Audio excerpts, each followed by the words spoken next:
Hi everyone! In this video we're going to rank the Andor characters based on how morally grey they are, and this is going to be a cool excuse to discuss those characters a bit more. So let's go! I will rank the characters from the scale of Luke to Vader and all the shades of grey in between. The Luke tier is kind of like the idealistic rebel. Imagine Luke in New Hope, who is a good person, but of course he's ready to blow up the Death Star for the cause. So none of these people is kind of pure and innocent, you know? So the lower tier is Vader. He kind of represents the dark side. I didn't want to go to the Emperor extreme because that's like too dark, okay? And I feel like none of these characters can match his evilness.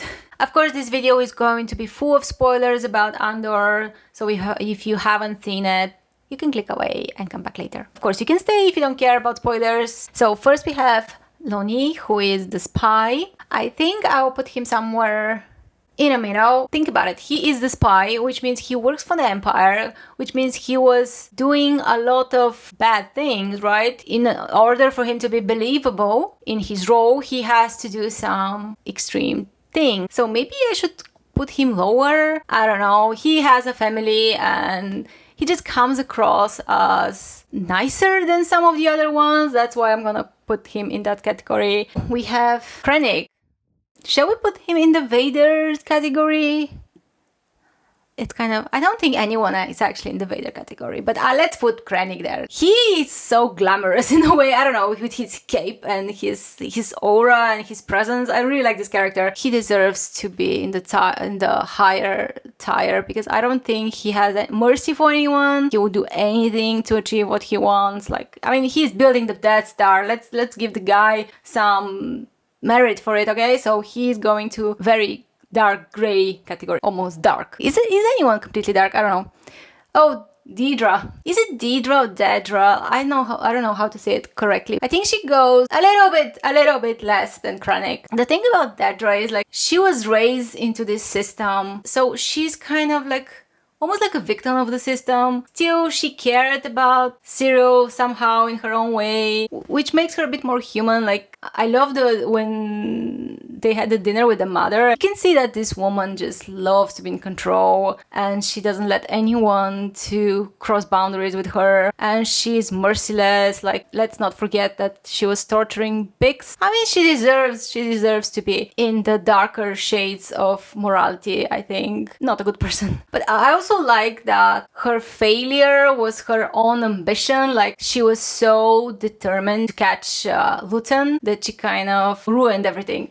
Syril, I don't know, I would put him here in the middle because you can see that he's coming from kind of a good place, not exactly. I mean, he's very extreme, but he believes in law and order. He's doing what he does because he thinks it's the right thing. He believes the Empire and these kind of strict rules are good, and he like admires Dedra, who is like, you know, the woman in control who does the right thing, and he doesn't like incompetent people. You can see by the end of his journey, you can see that he realizes what the Empire is actually doing. His arc is also very fascinating, but I feel like he's in the middle of the gray area, and I think he would do a lot of bad things in the name of law and order. So he's not like very good. Like, some people say, would he join the rebellion?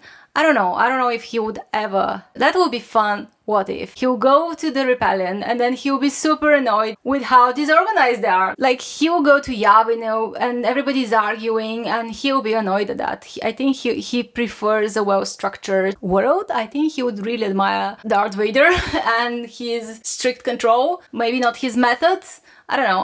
Syril is so interesting. He blind belief in the system ruined him. So Brasso, here.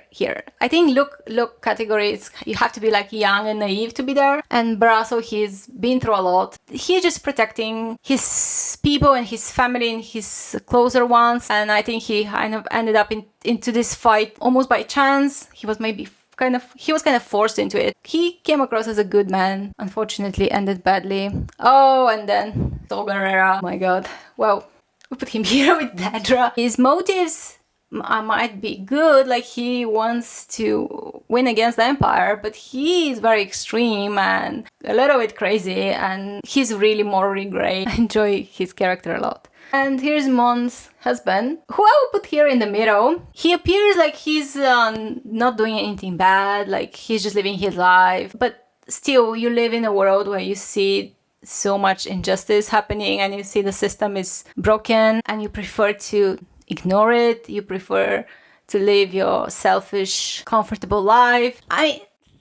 He's not a bad character, but he wouldn't sacrifice anything for anyone. He's interested in his own interest, which is okay, I mean, but yeah, you cannot go to the Luke category at all. Oh, Mon Mothma. I would put her here. She rarely gets her hands dirty, but when her friend is about to be killed, she kind of swallows that hard pill and moves on. She is very shocked from that. She feels bad about it, but she understands why it has to be done. So I feel like even though she rarely gets her hands dirty, she doesn't stop others from doing extreme stuff sometimes, but she's still a person with strong principles, so I feel like she wouldn't do half the things Luthen would do, you know. Her role is different and she is a more person of principle, but not as innocent as it might appear, because she's part of all of it, so yeah. Oh, of course, Luthen.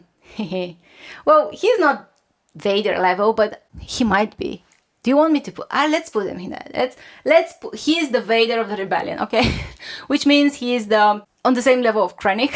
This is just for fun. Obviously, Luthen and Krennic are completely different people. But the point is here that for different reasons, they might do the same things. Of course, I'm sure that Luthen wouldn't build a Death Star and kill millions, obviously, but he says it himself that he has sacrificed the famous monologue. You know, a lot of his humanity even for this cause. He's always ready to go to extremes. He's always ready to sacrifice someone for his goals. Of course, there is some limits to that. He's not a monster, you know. I mean, even the fact that he saved Clea and he left the Empire can tell you that deep inside, he's not a bad person. He doesn't want to live in war and destruction. He doesn't want to kill anyone. He doesn't want that life. He wanted to escape it. And he could have run from the Empire, take Clea and forget about it. But that's not his character. He wanted to do something about it. He wanted to fight, and he acknowledged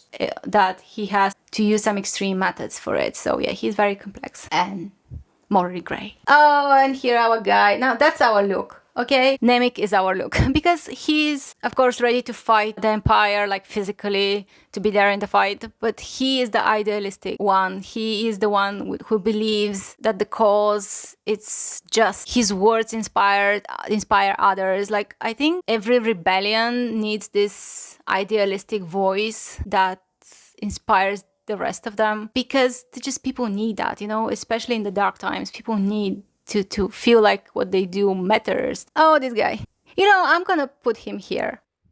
Actually, I don't know what kind of evil things he might have done. Like, we don't see him doing anything like we see with Dedra torturing people and stuff. He comes across more like the bureaucracy side of things, and he feels like this kind of person who is just doing the job to the most efficient he can, and he's fed up with everyone's bullshit. He just wants people to do their job and be efficient, and he probably believes that the Empire is the ultimate good.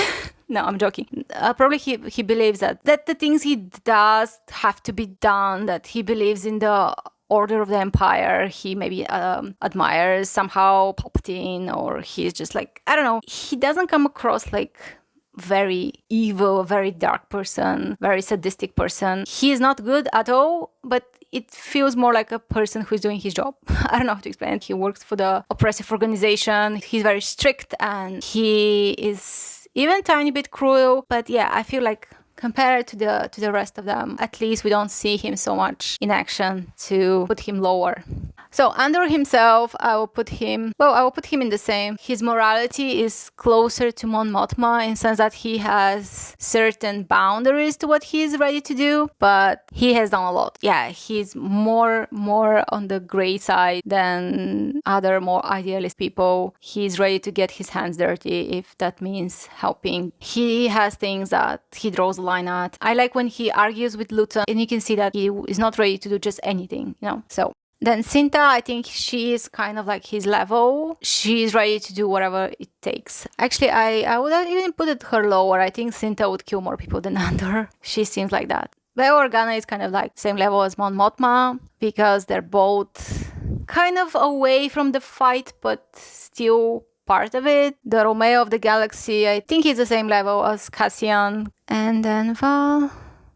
You see, most of them are kind of in the middle of the gray spectrum because they would do whatever it requires to be done, but still have some limits. So Clea, I think it's a bit darker than the rest of them. She is the original apprentice of Luthen. She has been into this fight for so long, and we can see what she's capable of doing. That she would kill Luthen himself to prevent the Empire to question him. She would do almost as much as he would for the cause. You can see her vulnerability at times. You can see her emotions breaking. So I feel like she is maybe not to the Luthen level yet. And then Bix, actually I would put Bix more into the lighter side. Like, she also fought against the Empire, right? She might have killed a few innocents here and there, but you can see her being more of the victim at times. There was this conversation between her and Andor when she was against him killing somebody just because he saw her face. So I feel like her boundaries are different than Andor's. She doesn't want innocent people to get killed because of her. Also, I feel like she's a bit more idealistic, and the way she believes in the Force and the way she believes in Andor's part,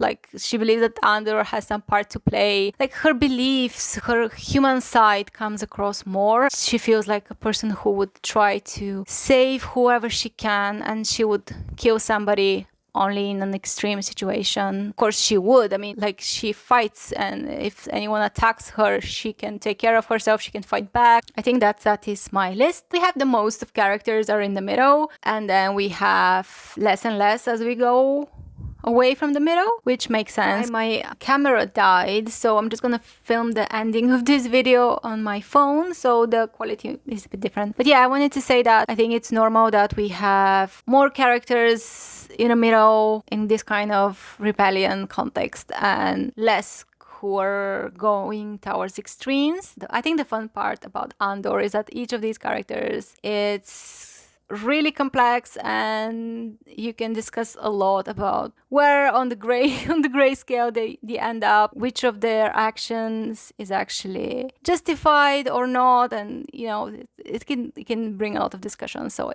thought it's gonna be fun to make this video. If you like Andor or Star Wars, you can check my other Star Wars videos, and let me know who is your favorite Andor character. Who do you think is the most morally gray one? Do you agree with my ranking or not? So let me know, and I'll see you again in another video soon, I guess.